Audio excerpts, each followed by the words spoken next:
Good evening to all.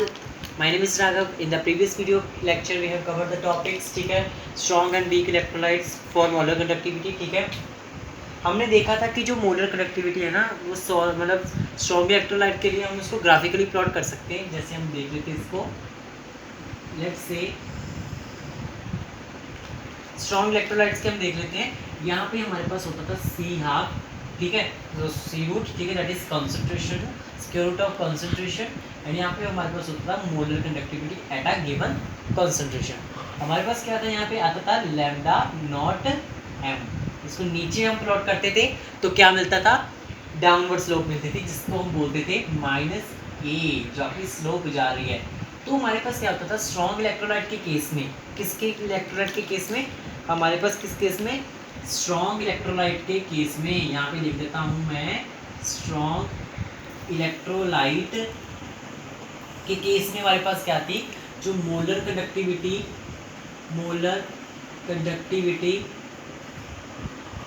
Eight infinite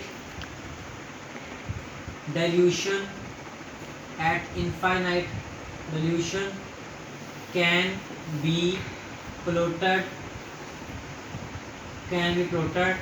graphically. ठीक है, हमने क्या देखा था कि जो मोलर कंडक्टिविटी है ना, मतलब स्ट्रॉन्ग इलेक्ट्रोलाइट के केस में, तो वो क्या होगी, इनफाइनाइट डाइल्यूशन पे क्या होगी, हम उसको ग्राफिकली प्लॉट कर सकते हैं. ठीक है, बट वीक इलेक्ट्रोलाइट के केस में हमने देखा था हमारा जो ग्राफ था वो कुछ ऐसे ही बन रहा था. ठीक है, ऐसे जाके नीचे, ठीक है, वो कैसे बन रहा था, कुछ ऐसे बन रहा था. यहाँ पे हमारे पास C था, ठीक है, और यहाँ पे मेरे पास ये ना वीक इलेक्ट्रोलाइट के केस में मोलर कंडक्टिविटी इतनी ज़्यादा हो जाती है ना कि हम ना उसको ग्राफिकली प्लॉट नहीं कर सकते. ठीक है, तो हम क्या करते हैं, इसका ग्राफ है कुछ ऐसे बनता है कि जिस पे आपको मोलर कंडक्टिविटी इनफाइनाइट डाइल्यूशन पे नहीं मिलेगी. ठीक है, तो ये था हमारे पास वीक इलेक्ट्रोलाइट का. ठीक है, सो ये था मेरे पास वीक इलेक्ट्रोलाइट था. ठीक है, आई होप आपको यहाँ तक क्लियर हो गया होगा. अब हम देखते हैं कोहल्स लॉ. ठीक है, कोहल्स लॉ भी हम देख लेते हैं. It's very very important law. ठीक है, अगर हमने देखा कि अगर हम ना वीक इलेक्ट्रोलाइट के केस में ग्राफिकली को नहीं, मतलब इसको ग्राफिकली नहीं प्लॉट कर सकते, तो हम कर क्या सकते हैं. तो इसके लिए एक साइंटिस्ट था कोहल्स. ठीक है, उसने एक लॉ दिया था. मैं आपको पहले लॉ को बता देता हूँ. कोहल्स लॉ क्या है कि the molar conductivity of electrolyte is the sum of the molar conductivity of its ions and cations. ठीक है, सो देख लेते हैं दोबारा. लेट्स से कोहल्स लॉ क्या कह रहा है. पहले हम लिख लेते हैं यहाँ पे कोहल्स लॉ. ठीक है, कोहल्स law.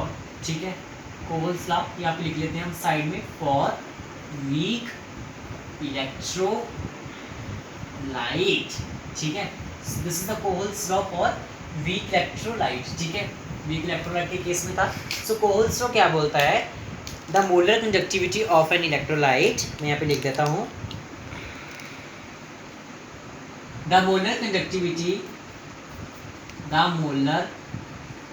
Conductivity of the electrolyte is the sum of the molar conductivity of its anions and cations. ठीक है, कि कोई इलेक्ट्रोलाइट है, ठीक है, तो उसकी मोलर कंडक्टिविटी अगर हम उसको ग्राफिकली नहीं प्लॉट कर सकते, ठीक है, तो उसके लिए मैंने आपको बताया था कि लॉ था. ठीक है, तो वो क्या था, हम देख लेते हैं. वो क्या था, the molar conductivity of the electrolyte, कि किसी भी इलेक्ट्रोलाइट की जो मोलर कंडक्टिविटी होगी वो क्या होगी, the sum of the molar conductivity of it's anions and cations. ठीक है, लेट्स से कोई ये है आपके पास lambda naught AB, it's AB is your electrolyte. ठीक है, मैं यहाँ पे लिख देता हूँ AB आपके पास कोई क्या है, आपके पास कोई इलेक्ट्रोलाइट है. ठीक है, तो क्या होगी, ये किस में बढ़ जाएगी आपके पास, the sum of the molar conductivity is going to be, कैसे होगी, it's the molar conductivity of the electrolyte is the sum of the molar conductivity of it's anions and cations. Some of the molar conductivity of anions plus some of the molar conductivity of it's anions. ठीक है, तो ये है. Let's say मेरे पास HCl है, तो मैं इसकी मोलर कंडक्टिविटी में कैसे फाइंड करूँगा, इसकी कर लूँगा lambda naught H positive plus lambda naught Cl negative. I hope आपको क्लियर हो गया होगा। अगर हमारे पास क्या है, कोई लेट्स से एसिटिक एसिड है, एसिटिक एसिड की हम कैसे लिखते हैं, CH3COOH, तो इसको हम कैसे लिखते हैं, lambda naught CH3COO negative plus H, ठीक है। सो लैम्डा नॉट CH3COOH क्या है हमारे पास, ये क्या है, CH3COOH को हम बोलते हैं एसिटिक एसिड, ठीक है, एसिटिक एसिड, ठीक है। तो इसको क्या बोलते हैं, ये है उसके अनायंस और कैटायंस की मोलर कंडक्टिविटी है, ठीक है, that is lambda naught CH3COO negative plus lambda naught H positive, ठीक है। आपको क्लियर, आई होप आपको क्लियर हो गया होगा कि अगर हम उसको ग्राफिकली नहीं प्लॉट कर सकते वीक इलेक्ट्रोलाइट की molar conductivity at infinite dilution, तो हम क्या कर सकते हैं, एक लॉ है उसके थ्रू हम किसी भी वीक इलेक्ट्रोलाइट की जो है molar conductivity at infinite dilution हम देख सकते हैं बाय यूजिंग द फार्मूला, ठीक है। ये ऐसा फार्मूला है, ठीक है, इसको आप यूज़ करोगे अपने न्यूमेरिकल्स में, इस फार्मूले को आपके न्यूमेरिकल्स में यूज़ होगी। अब हम करते हैं कोई एक न्यूमेरिकल, ठीक है, उसके बाद हम अपनी इस वीडियो लेक्चर को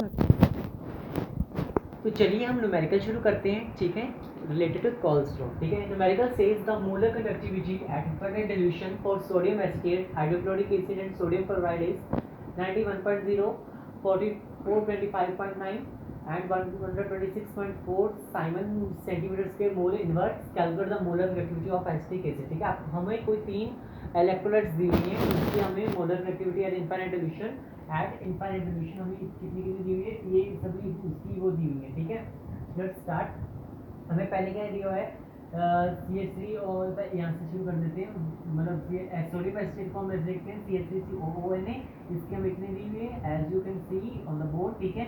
तो HCl की इतनी दी हुई है और NaCl that is sodium chloride की आपको इतनी दी हुई है, ठीक है।